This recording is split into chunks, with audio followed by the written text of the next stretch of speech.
आज की वीडियो में सीखेंगे हम वाक्य और वाक्य के भाग। पिछली वीडियो में हमने आपको सेंटेंस की परिभाषा यानी वाक्य की परिभाषा बताई थी।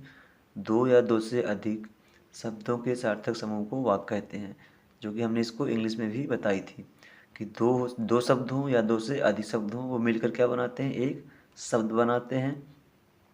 और हमने आपको इंग्लिश में बताई थी ग्रुप ऑफ वर्ड्स, इसको आप इंग्लिश में ट्रांसलेट कर सकते हैं group of words called sentence. यानी ग्रुप माने होता है समूह, ऑफ वर्ड्स, वर्ड्स माने क्या होता है, शब्दों का, कॉल्ड सेंटेंस यानी वाक्य कहा जाता है, शब्दों के समूह को वाक्य कहा जाता है। जैसे एग्जाम्पल में हम ले सकते हैं सी रीड्स ए नॉवेल, वह एक उपन्यास पढ़ती है, ये हमारा पूरा क्या है, सेंटेंस।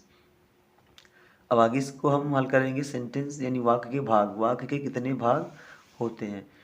तो स्टूडेंट यहाँ पे वाक्य के दो भाग बताए गए हैं। There are two types of sentence, वाक्य के दो भाग होते हैं।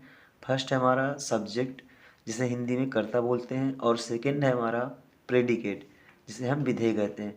इसको एग्जाम्पल के तौर पर देखते हैं। मान लीजिए हमारा ये एक सेंटेंस है, she writes a letter, she writes a letter, वह राइट्स ए लेटर, एक पत्र लिखती है, वह एक पत्र लिखती है। तो इस वाक्य में हमारा सब्जेक्ट क्या है, सब्जेक्ट हमारा वह है, यानी सी है हमारा सब्जेक्ट।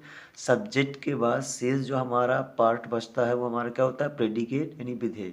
तो आपको छोटी सी बात को ध्यान रखना है कि वाक्य के भाग होते हैं दो। वाक्य कितने भाग होते हैं, दो। फर्स्ट हमारा होता है सब्जेक्ट और दूसरा हमारा होता है प्रेडिकेट यानी विधेय।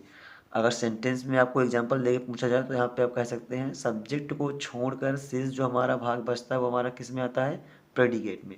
ठीक, तो हमने सी को अलग कर लिया, सब्जेक्ट के रूप में आ गया ये, और शेष जो हमारा भाग बचा ये हमारा कौन सा भाग है, प्रेडिकेट।